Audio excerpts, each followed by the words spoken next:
Bedlam in Belgium, killer track off the Flick of the Switch album.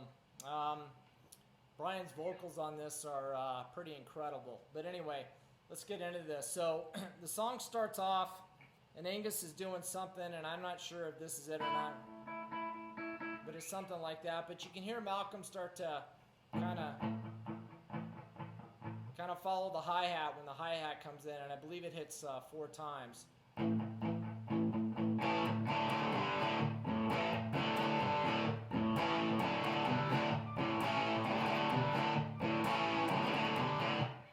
So you're doing A, D, right at the beginning, when the riff first opens, it's really more staccato. It's more like D twice, G, back to D.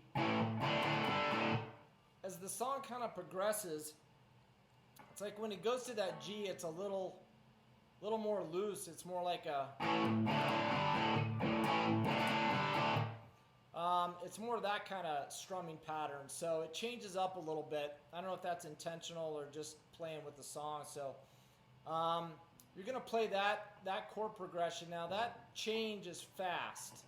When you first start to do it, it's kind of tricky to get that change. Now you could do this, where you're just lifting this, you're forming your D chord, and you're just lifting your first finger up and back. But if you watch Malcolm play it live, which is one version of it that I've seen anyway, he's definitely going to that G chord, full G chord. Now, that could be for timing purposes, just to get that going, to get the timing right. I'm not really sure, but anyway. So you play that main riff, and then you're going to, before the chorus, you're going to come down here to the C power chord and just hit it one time and let it ring out. And then you're going to play this little riff here, which is second fret on the A string, open D, open G to a D chord. So, okay. So it's just this one note is all you're fretting, and then the D is open, the G is open, and then to a D chord. Then you go back to your main riff, and then we're going to go hit C again. And when we hit C again, we're going to strum that a few times. I'm not sure how many times you'll have to listen to it, but it's back to this riff, to D. Okay, now when we get to the chorus, we've got A to G to D to C. So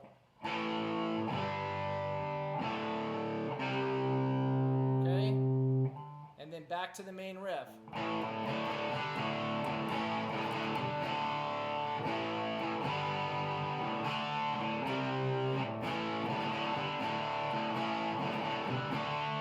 Now, didn't quite sound great there, but anyway, the key to this is when you go back to the main riff, these chords ring out more. They're not as staccato, so you got to pay attention to that if you want to play it as close to the way Malcolm plays it as you can.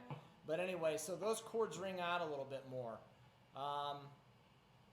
And you'll see that throughout the song. Sometimes it's definitely more straightforward, and then sometimes these chords are ringing out a little bit more, especially as you move on to the solo, which we'll take a look at next.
Okay, so heading into the solo, so you got a lot of the same things, but what you got to pay attention to is when it's more staccato playing and when these chords are more open.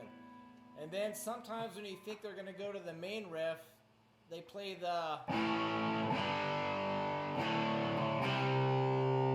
Alright, so when you come out of the solo, so everything's kind of the same. You just have to listen to the song, but you got your C. And that part there is played through most of the solo, just like, you know, the pre-chorus. When you come out of the solo, though, just going to go to a straight A chord, and you're going to do that twice.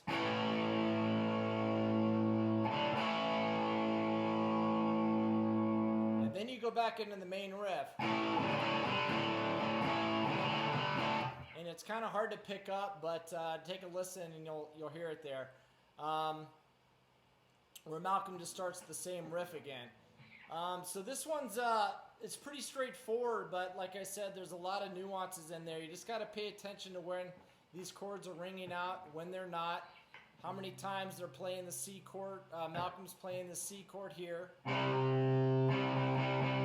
He changes that up a little bit throughout the song. It's not always the same. So let's take a look at the very end, and that'll wrap it up.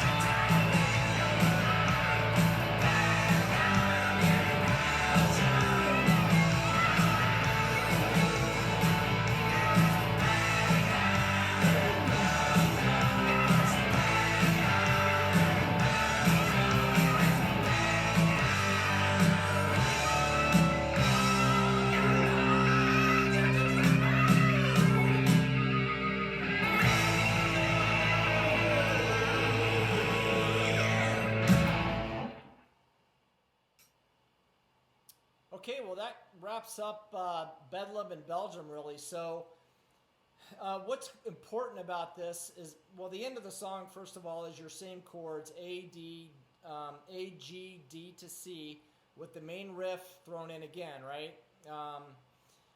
And just pay attention to when it's played staccato, more staccato, and when it's more, the chords ring out more. It changes throughout the song. This is a great song to learn your rhythm on, or timing on, really. I was watching the last section just now, and I noticed that I'm late going to this D chord from A on the main riff a few times. It's quick. It's a lot quicker than you think. And these D to G and back to D again, that's pretty quick, and the timing's important. So this is a great song to, like I said, to work on your timing. So that's it. I think I've covered almost every song on the Flick of the Switch album. There may be one more. Anyway, I think I'm going to tackle the Mighty Power Age album, which is the best AC/DC album in my opinion. So anyway, until next time, take care.